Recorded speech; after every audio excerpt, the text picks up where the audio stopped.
Buxheti i Bashkisë së Vlorës për vitin 2026 pritet të diskutohet dhe miratohet në mbledhjen e Këshillit Bashkiak të së martës, të datës 23 dhjetor. Për t'i paraprirë kësaj mbledhje të rëndësishme, këtë të premte u mblodhën komisionet e Këshillit Bashkiak.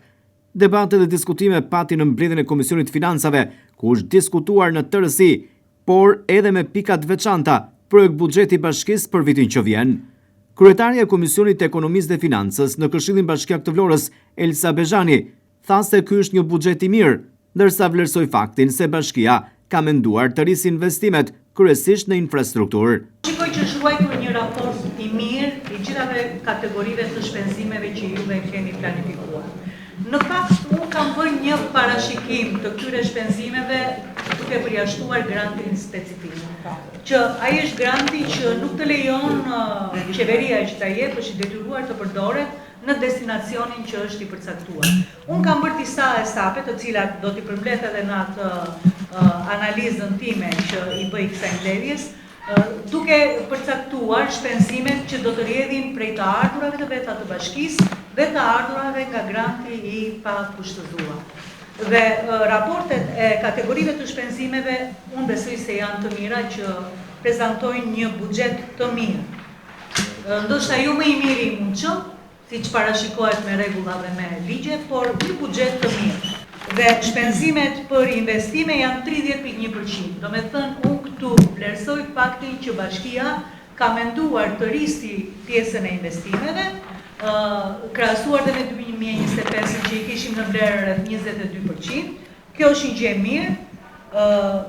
Secili unë do doja që edhe nga kontaktet që kam pasur dhe nga fjala që i dëgjova kryetares së bashkisë në mbledhjen e kaluar, që puna e saj do të vazhdonte me projektet që ishin planifikuar në kohën e dredhës, ato projekte që nisi të bënte Zoti Halili dhe projekte të tjera që janë parashikuar nga bashkia. Për këshilltarët socialist, ky është një buxhet i balancuar, ndërsa shifrat e cilësojnë si optimiste, sidomos në ato të investimeve publike, që do të jenë në nivelin 30%, apo përkthyer në shifra 11.5 milion euro. Ka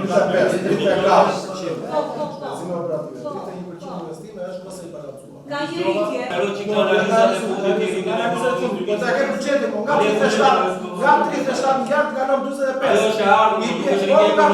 Nga të ardhura, të arritur biznesën, numri biznesën, rritet ndotja, automatikisht të arritur numri e punëtorëve të pastrimit, sa të rritur vetë. Qa numri ke rritur? Në vetëm numri e punëtorëve të pastrimit. Unë shikoj një buxhet i cili është i balancuar, pra në logjikën financiare, në logjikën e investimeve, në logjikën e pagave, në logjikën e shpenzimeve operative, është një buxhet i balancuar, i cili këto shifra, nëse do t'i bëjmë një analizë nga ana e shifrave, janë shifra të cilat janë optimiste, por njëkohësisht janë dhe balancuese. Ka një pjesë të madhe investimesh, krahasuar me një vit më para apo me 2 vite më përpara. Rritja e investimeve është në nivelin 30%. 8 milion euro ishin investimet vitin që shkoi, janë 11 milion euro, 11.5 milion euro investimet për vitin 2026, nga ana e këtij buxheti që përkthehen në investime për qytetarët. Shikoj që kryesisht investimet totali është 14 milion euro, janë të punuar kryesisht tek rikonsolucioni i rrugëve, dhe këtu do shtoja diçka, një porosit të themi, që të jenë të përshtatura, por të bëhet investime në infrastrukturë, të jenë të përshtatura, për njerëzit me aksit të kufizuar dhe të bëjnë me rampa, të pjesëta më e madhe rrugëve në qytet janë pa rampa.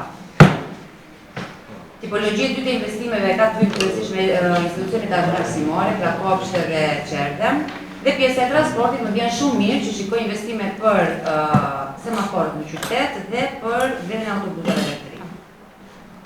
Ajo që më vjen keq është e pjesë e transportit që nuk keni parashikuar akoma ndërtimin e një terminali. Unë kam një propozim dhe këtë ju dhash fjalën një grupi veteranësh, të cilët e kanë zyrën e tyre afër meje dhe më thonë çdo ditë për disa shpenzime që kanë nevojë ata për të kujtuar datat historike që kanë të bëjnë me luftën nacionale shërbimtare, kuptohet të gjitha ato data që nuk janë në shkelje me ligjin. Ju dhash fjalën që do ta bëja kërkesën e tyre, ata kanë bërë një preventiv dhe ndoshta në këndvështrimin tim ishte pak e fryrë se jo të gjitha shpenzimet që kanë kërkuar ata. Opozita ka një tjetër këndvështrim për buxhetin. Këshilltarët opozitar folën për të ardhurat të mos realizuara nga buxheti i këtij viti që po mbyllen, por gjithashtu propozuan edhe një fond për të pastrehët. Në çdo mbledhje të komisionit me kryetarin këtu kemi lënë detyra. Në 3 vitet e fundit. Në 3 vitet e fundit. Dhe kemi thënë, në qoftë se nuk mblidhen ardhur në toka, sipas rekomandimeve të kontrollit të lartë të shtetit, duhet të vini me propozim në Këshillin Bashkiak këto toka tu hiqen, tu jepen palëve të interesuar që i punojnë, pagojnë dhe taksat dhe nuk mund të bëjnë selit në çdo lloj mbledhje dhe ju i shtoni në buxhet për të dalë këto shifrat që ju i realizoni. Në rregull jemi kryetar. Lia detyrë. Pyetje e dytë. Lia Kjo është detyrë. Po detyrë është, nëse jam gabim, unë s'do të diç se kryetari vazhdo.